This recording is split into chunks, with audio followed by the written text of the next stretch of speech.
obsessão tem duas coisas chaves. A hipnose construtiva e centro de interesse do espírito. Nunca fugir do centro de interesse do espírito. Tá? Nunca. Se ele quer falar de abobrinha, vamos conversar de abobrinha. Depois é que a gente chega em outra coisa. Tem que conversar aquilo que o traz ali, o centro de interesse.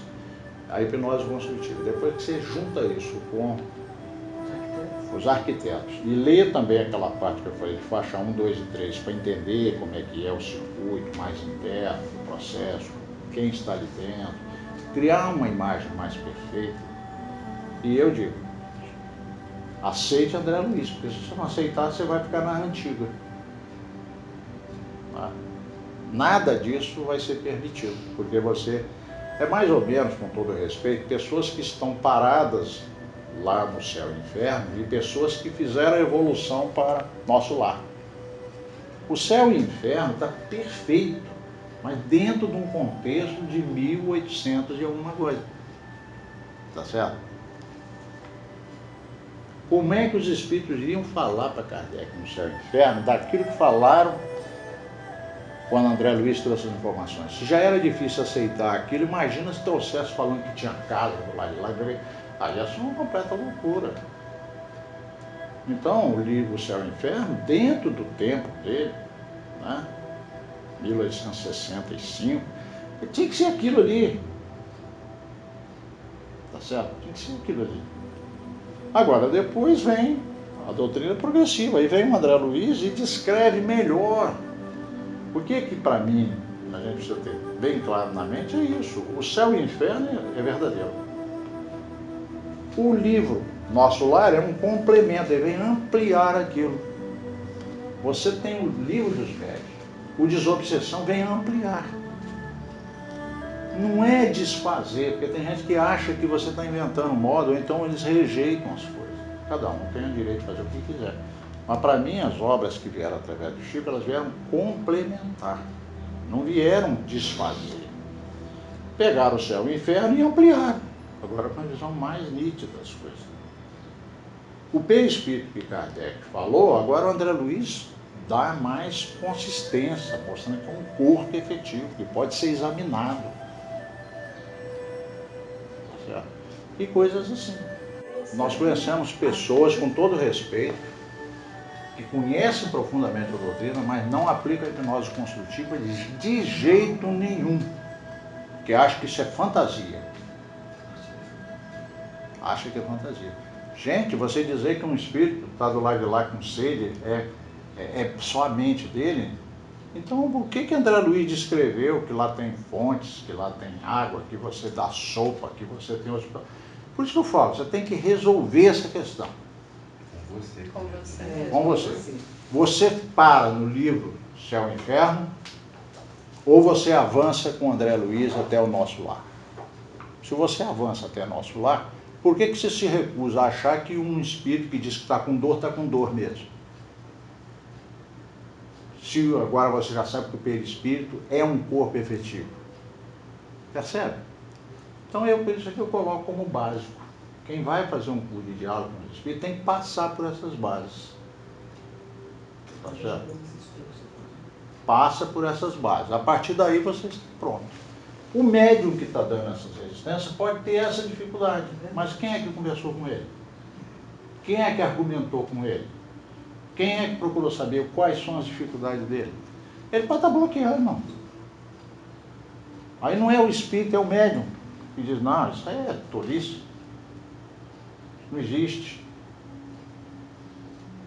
Na medida que vai estudando, corrige.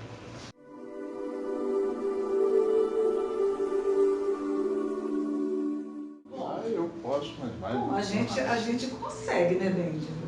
Né? Na medida do possível, a gente tem as nossas atividades, né, na família, na casa espírita, nas atividades fora, a gente consegue conciliar, mas isso é muito fácil, porque quando você tem, por exemplo, um marido espírita que entende, é diferente.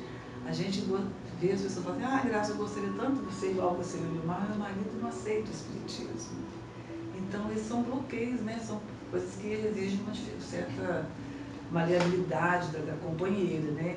Eu, graças a Deus, eu acho que nessa encarnação eu fui muito agraciada com isso. Né, o Leomar é uma pessoa que, né, a gente já falando, quer dizer, ele veio primeiro que eu fui depois na doutrina, né, cheguei depois. Mas eu encontrei, assim, tanta facilidade, porque eu vi no final, que é uma coisa que eu gosto muito de trabalhar na casa espírita, eu venho com maior alegria, com maior prazer. Antes, aquele negócio de você fazer primeiro por obrigação, né? Eu não, agora eu faço com maior alegria, eu gosto de vir. E o Eleomar me dá toda assistência, cobertura. Eu saio, às vezes eu saio de manhã, eu saio à tarde, eu saio à noite de casa. Mas eu sempre tive uma pessoa muito boa que me ajudou, agora foi embora esse mês. Então vai ser agora daqui pra frente, vai ser um pouco mais difícil, mas que Deus vai te ajeito. Então, eu Ela acho. está se referindo à secretária. A minha secretária, nossa secretária. Eu sempre tive uma facilidade, graças a Deus, muito boa. Eu sempre fiquei com pessoas assim, 11 anos, 12 anos. Nós temos 42 anos de casal, nós tivemos poucas secretárias, né, bem? Poucas pessoas. Com Então, 10 ficaram anos assim, ou sempre mais. com 10, 11 anos cada uma. Então, a gente tem, eu acho que eu tive muita sorte que eu tive. Porque eu posso fazer o que eu quero, entendeu? Eu saio para poder fazer minhas atividades, mas sei que tem uma pessoa na minha retaguarda lá, né, me ajudando e tudo. E o marido também, que está me ajudando no meu crescimento, então fica muito bom para mim, né? E agora eu não sei para ele o que ele pode falar.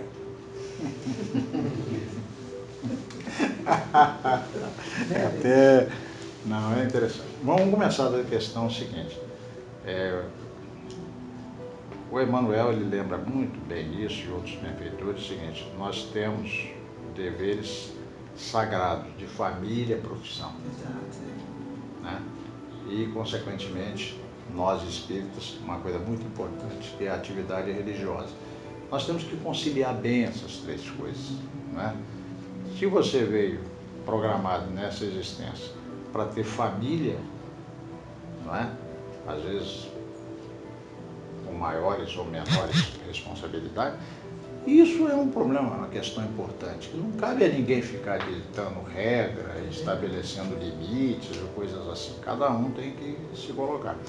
Então, nós espíritas, nós precisamos ter um respeito muito grande pela questão de profissão. Ninguém na doutrina espírita tem remuneração.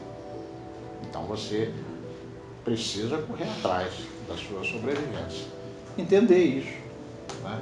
Então, você às vezes tem um jovem que está começando na casa espírita, está começando a fazer alguma coisa interessante, de repente tem um vestibular, de repente tem um curso que ele vai fazer fora, em outra cidade.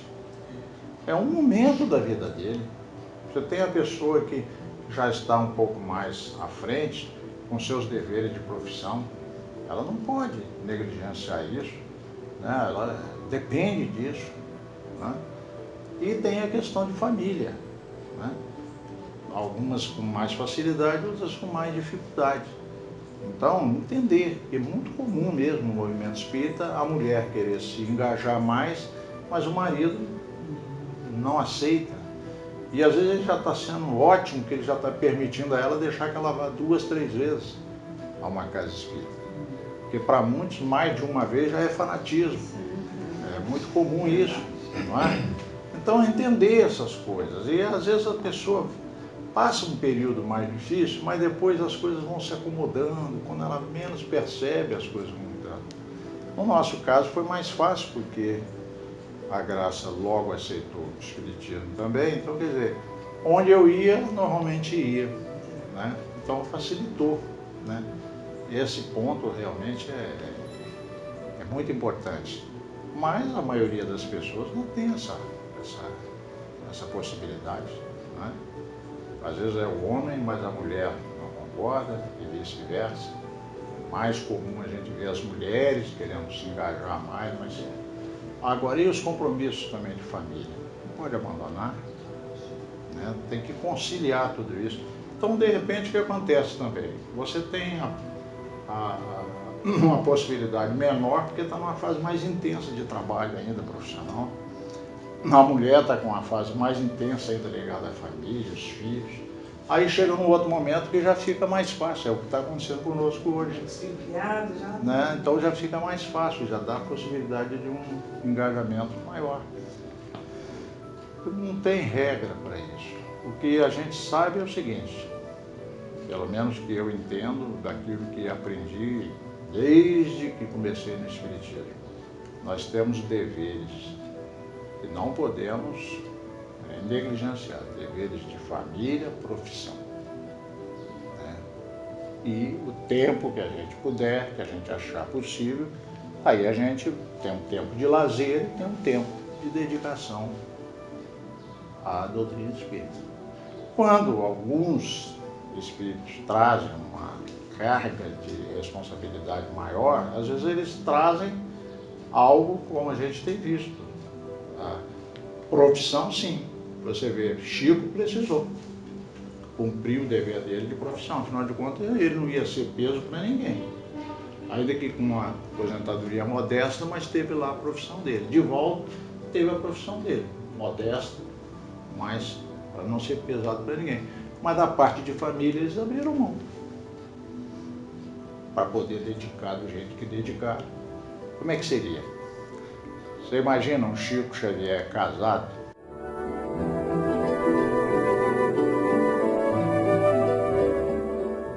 É uma pergunta para a gente parar para pensar, né?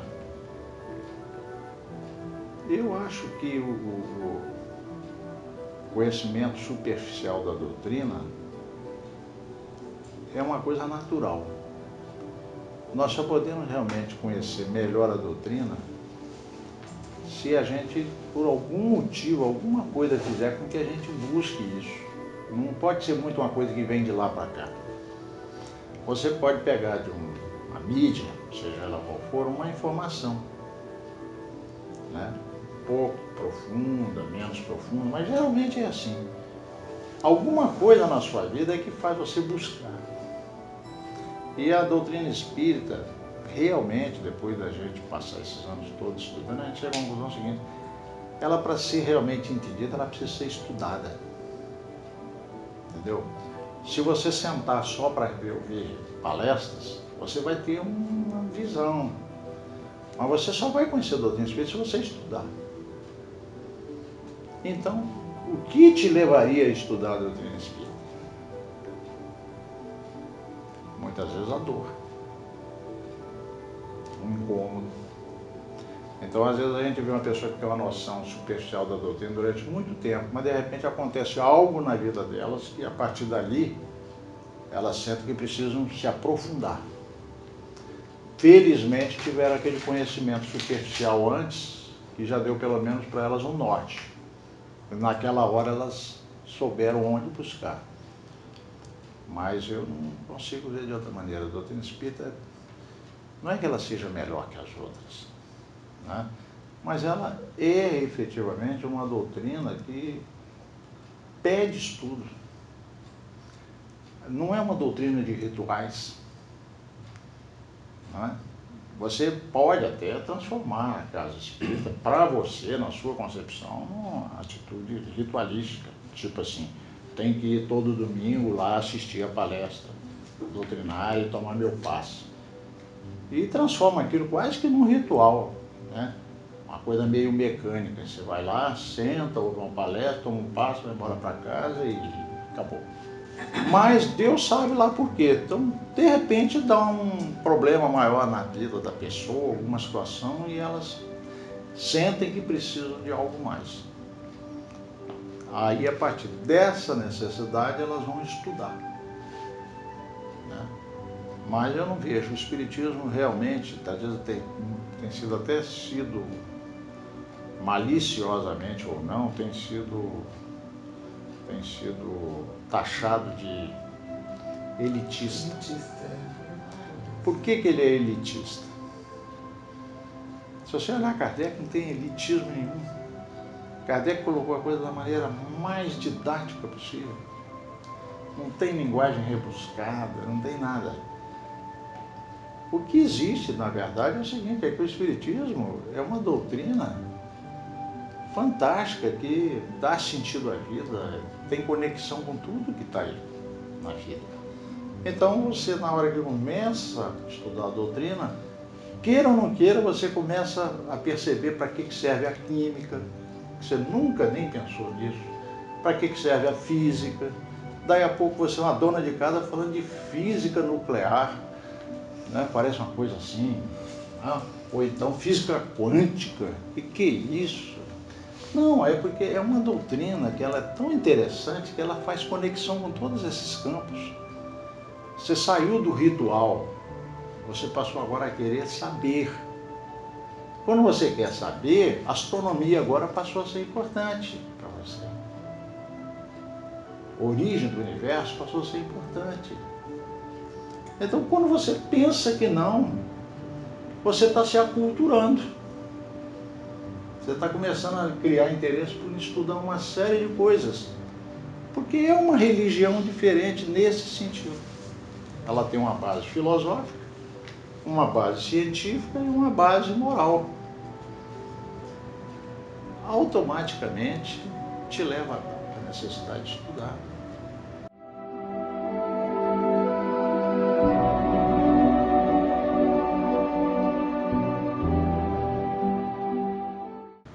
Olha, se eu tentar responder isso, eu vou pecar, porque eu vou tentar dizer o que está na mente das pessoas que eu não sei o que está lá. Eu só lamento. Porque o tempo que eu convivi com o Palhano, né, o que a gente viu, dentro de reuniões mediúnicas, o conhecimento desse companheiro, eu lamento. Agora, o Palhano, ele falava uma coisa muito interessante. Ele dizia o seguinte, que as pessoas falam muito sobre mediunidade. Você vê livros e livros escritos sobre mediunidade e não vê uma página falando do transe. E sem entender de transe, você não entende mediunidade. Talvez seja essa a razão porque a gente fez umas coisas aí que às vezes a gente não entende direito. Por que as pessoas não estão conseguindo ver o que está por trás daquilo que André Luiz chamou de hipnose construtiva? Talvez porque nunca refletiram realmente o que é transe. Qual é o potencial do transe? Percebe? Mas o que eu posso falar sobre isso? Lamentar.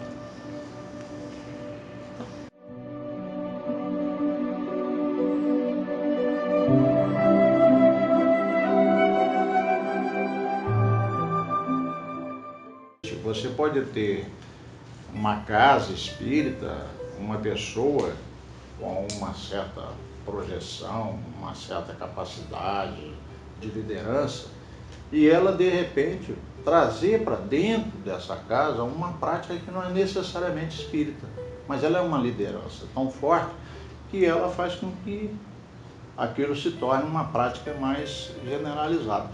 E dependendo da situação, aquilo pode até se espalhar mais. Isso eu acho que não há como negar, isso existe, né?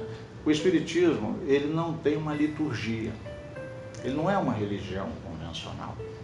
Tanto que algumas pessoas se recusam a admitir que o Espiritismo seja religião, porque não tem uma liturgia, não tem um sacerdócio organizado. Mas é da característica do Espiritismo, é isso, e é necessário que seja assim, porque o Espiritismo veio com outra missão, né? Ele veio com uma tarefa bem específica. E uma das questões básicas colocadas lá no livro do Espírito é a lei de liberdade. Não é proposta do Espiritismo sair condenando e nem impondo nada a ninguém. Então as pessoas têm a liberdade de ler o mesmo livro dos Espíritos que você lê, que eu leio, que ele lê, e não ver necessariamente da mesma maneira.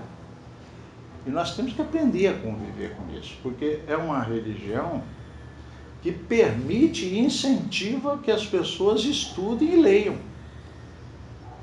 Ora, automaticamente as pessoas passam a ter essas diferentes visões. Por isso que é tão importante uma federação espírita brasileira. Por quê?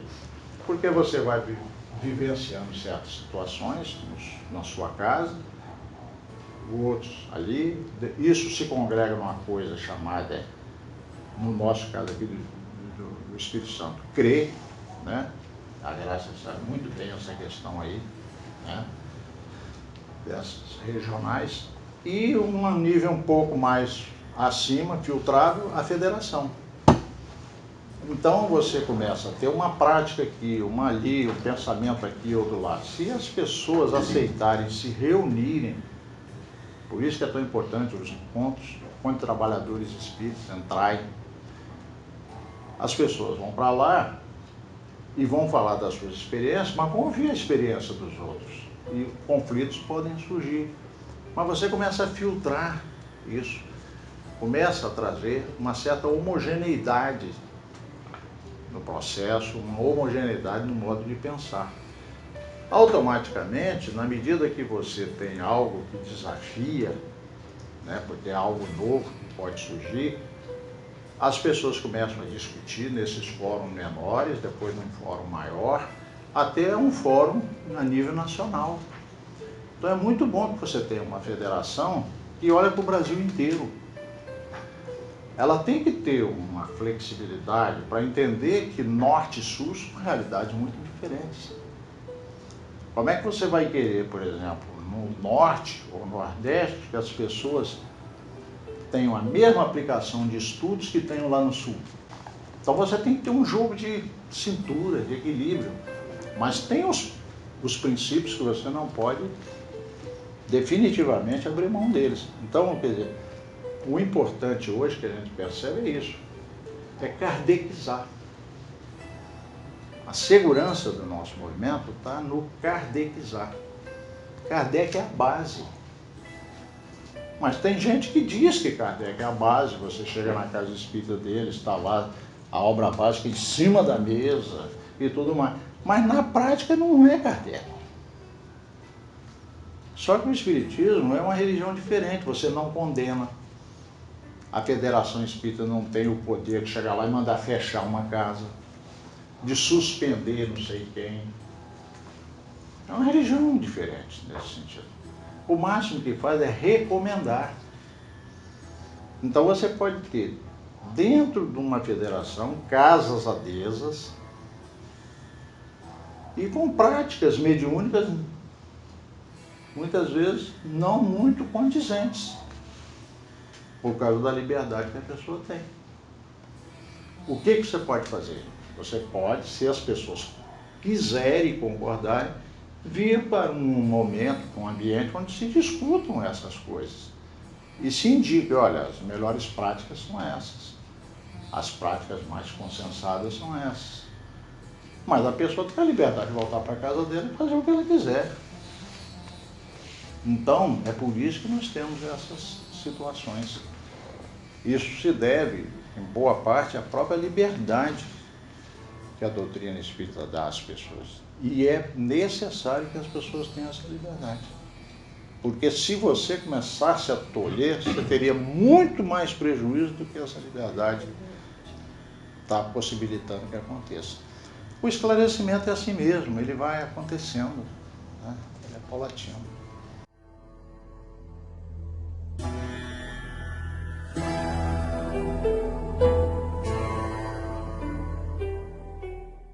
Eu acho que sim, mas vai depender da natureza, da vocação daquela casa. Cada casa tem um DNA.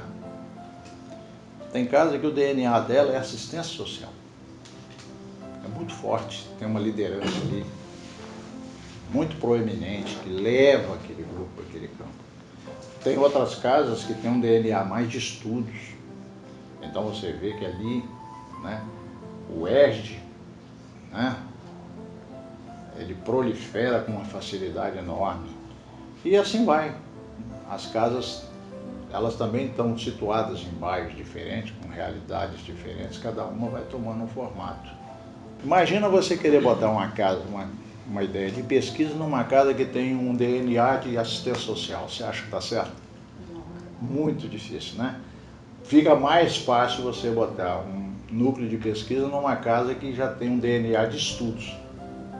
Então nada impede que isso exista. Mas está começando a haver uma certa consciência de que o lado de pesquisa, o lado científico, também precisa ser valorizado. Está se criando uma certa consciência. Para ser bem claro, nós estamos participando agora de um núcleo de pesquisas que foi criado aqui por iniciativa da Dalva, que é a nossa presidente, na Federação Espírita do Estado do Espírito Santo. Vamos fazer um grupo de pesquisa. Então a Graça, por exemplo, e eu, nós também estamos participando desse grupo de pesquisa. Então uma coisa mais inicial. Ou seja, se você fizer isso dentro da casa espírita, pode, mas às vezes não é, sabe, fica assim meio... Depende de uma certa vocação, sabe? Então às vezes a casa em si tem uma outra característica. Mas alguém precisa fazer, então a federação, por exemplo, no caso que teve a ideia de fazer, pegar companheiros que têm uma certa característica. Então a Dalva tomou essa iniciativa, federação. O que vai dar? Só o tempo vai dizer.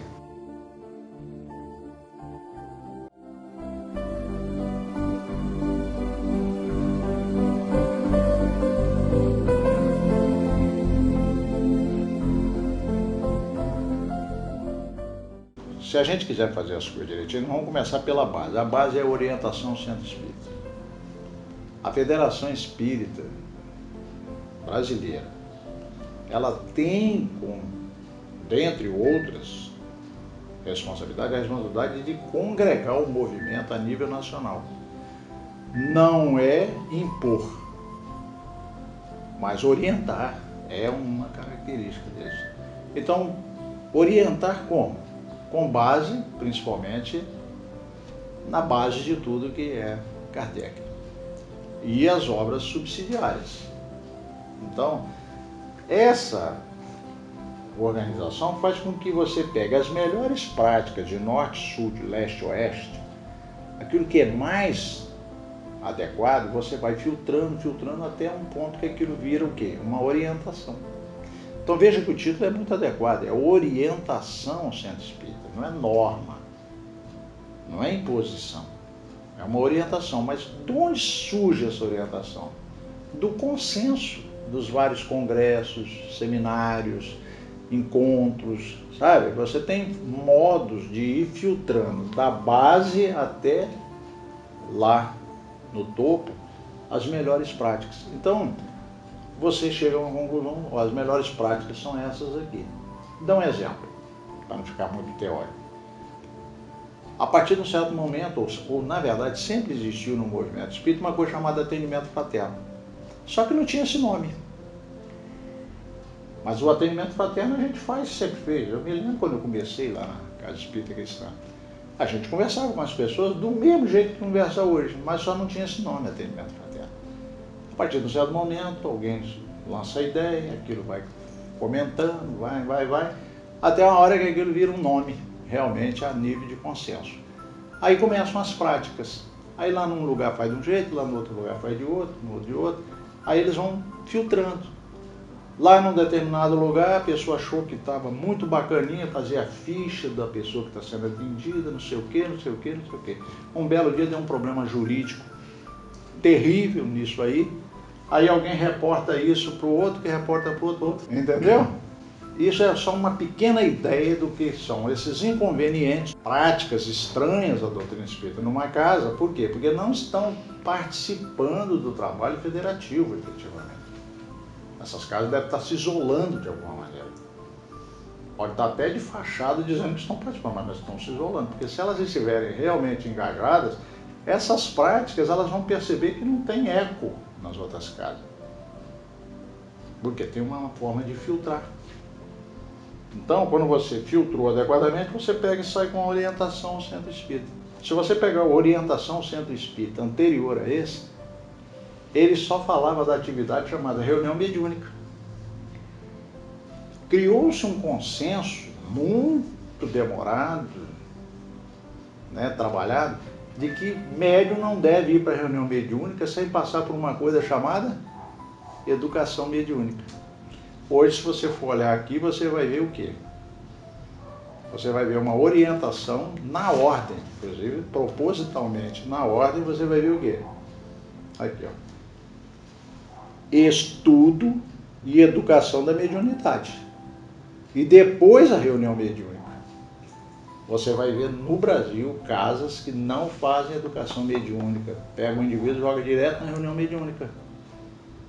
É uma questão deles, por causa daquela liberdade que nós falamos. Mas se quisesse seguir as melhores práticas consensadas a nível nacional, o que eles fariam? Primeiro, o estudo, a educação, para depois ter a reunião mediúnica. Quando a gente andou falando isso há uns anos atrás, tinha gente que achava que a gente estava querendo elitizar. E era coisa da nossa cabeça. Não, gente, esse negócio de que você tem que ir para a reunião mediúnica, tem não, deveria, é orientação. Você deve primeiro passar por um estudo, para depois chegar na reunião, está consensado a nível nacional. Quer dizer que de norte a sul, leste a oeste, as casas espíritas, através das suas representações, chegaram à conclusão que essa é a melhor maneira. Isso não quer dizer que aqui em Vitória não possa existir uma casa, em algum lugar, que faça diferente, porque não é obrigado. É uma orientação. Mas essa orientação eu acho que é fundamental. Aí depois da orientação, ele cria o seguinte: bom, se eu estou falando que você precisa fazer o estudo e prática, então a federação se sente no dever de oferecer, me arranja lá os livros, vamos ensinar essas pessoas. Como é que as pessoas falam assim, tá, eu achei legal, mas como é que eu faço? Eu estou aqui no interior. Aí, no caso específico da mediunidade, programa 1, programa 2. Você não vai inventar roda. Ah, eu estou com um problema danado da minha reunião mediúnica lá, porque tem um sujeito criando problema. Dá uma olhada aqui. Quais são os critérios para você admitir uma pessoa na reunião mediúnica? Recomendado, é sempre recomendação. Você resolveu fazer diferente, tudo bem. Mas você tem a base. Aí depois eles vão escrever orientação para a prática mediúnica no centro espírita. Não basta isso aqui, fizeram também isso aqui, para ajudar. Mas sempre a palavra é orientação. Aí você, além disso, tá? No caso da mediunidade em si, o que você coloca em cima disso aqui? O livro dos médiuns. O livro dos médiuns. Que a gente sabe que é importantíssimo. Na nossa visão, alguém pode discordar, porque o Espiritismo tem essa liberdade. Eu diria que depois, em cima do livro dos médiuns, você coloca esse livro aqui, ó, Desobsessão. Porque os espíritas foram lá no Chico, as pessoas que faziam reunião mediúnica foram no Chico perguntar para ele: Chico, nós já estudamos o livro dos médiuns, está tudo ótimo, está tudo bacana, mas nós temos uma série de perguntas, uma série de dúvidas. Será que a espiritualidade não poderia ajudar a gente? O Chico falou: ó, o telefone toca de lá para cá. Se eles quiserem, na hora que quiserem, eu estou à disposição. Aquele coração fantástico que era Chico. Pouco tempo depois, o André Luiz Alves escreveu esse livro aqui. Manualiza a reunião mediúnica. Agora, aqui dentro tem uma coisa chamada hipnose construtiva e centro de interesse. Quantas pessoas não sabem disso ainda? Apesar do livro ser de 1964. Quantos anos tem isso? Tem gente fazendo doutrinação dos espíritos. É o critério de cada um. Esse livro aqui, o que eu gosto de falar dele, Instruções Psicofônicas, dá instruções fantásticas, essas coisas que a gente foi descobrindo. Você tem que descobrir um pouco, sabe? Por isso que é bom você ser pesquisador. Você vai futucando, vai descobrindo. Os espíritos também vão te intuindo, né? Tudo da sua cabeça. Aí você tem aqui, né, instruções que vão te ajudando a fazer melhor. Aí você pega, por exemplo, o médium. O maior problema do médium é a inquietação mental. A inquietação mental atormenta tanto o médium que ele fica querendo ir para a reunião mediúnica para ver se para com aquele tormento na cabeça dele. Isso é problema de animismo, não é problema de mediunidade. Aí o meu amigo Palhano escreve o livro da prece. E dá um recado de como você tratar a inquietação mental. Que não tem nada a ver com reunião mediúnica. Quantas pessoas sabem disso? Não é? Aí eu vou lá, ó. Olha como é que o Espiritismo é bacana. Consciência e Mediunidade, lá do Projeto Manuel Filomeno de Miranda, fala a mesma coisa. Ensina as mesmas técnicas de meditação. E quantos médiuns não sabem disso? Estão desesperados, alguns deles tomando Lexotan, escondido, né? Talvez, não sei como é que foi. Percebe? Tem muita coisa. Aí você tem, por exemplo, ó, um Malírio, tá? É um psiquiatra espírita, escreve em saúde espiritual para ajudar os médiuns nessas questões. Aí você tem um energia mental e autocura, que é exatamente para ajudar, e vai por aí. Tem tanta coisa. É por isso que a gente estava naquela conversa antes sua, né? O espiritismo tem que estudar. O Emmanuel falou para todos nós, né? O médium precisa estudar muito, não é estudar. O problema é que o médium não quer nem estudar. Quem dirá muito. E ele está lidando com um problema que eu sempre falo. O que é mediunidade? Mediunidade envolve cérebro e mente do médium. O corpo físico do médium, com todas as respostas orgânicas, mas vamos botar cérebro e mente do médium. Perispírito do médium. Mente do médium. Envolve do outro lado perispírito e mente do espírito desencarnado. É pouca coisa? Dá para mexer com isso sem estudar? Mas tem gente que fala que Kardec está superado. Gente, nós não entendemos Kardec ainda, ele já está superado. Nós não conseguimos fazer o que ele ensinou, o que ele orientou, não temos a clareza de pensamento que ele tinha, somos cheios de preconceito, cheios de coisa, não sabemos aplicar o mínimo, talvez, daquilo, e dizer que ele está superado. Não entendeu Kardec, aí pode dizer. Você sabe, eu costumo brincar sobre isso, quando a pessoa, porque tem algumas pessoas que ficam correndo atrás da última novidade. Essas vão sempre achar que Kardec está superado, isso está superado, porque eu quero a última novidade. A última novidade. Aí o sujeito chega na livraria e fala assim, qual é o último romance aí? Qual é a última novidade que tem aí? Ou não fazia no Palomar, qual é a última novidade que tem aí? Ele quer estar sempre atrás da novidade. Aí eu sempre falo com as pessoas, vocês deveriam, quando alguém chegar e falar assim, você pega livro dos Espíritos e fala, está aqui, ó, a grande novidade, livro dos Espíritos. A gente estuda isso há 40 anos e não sabe.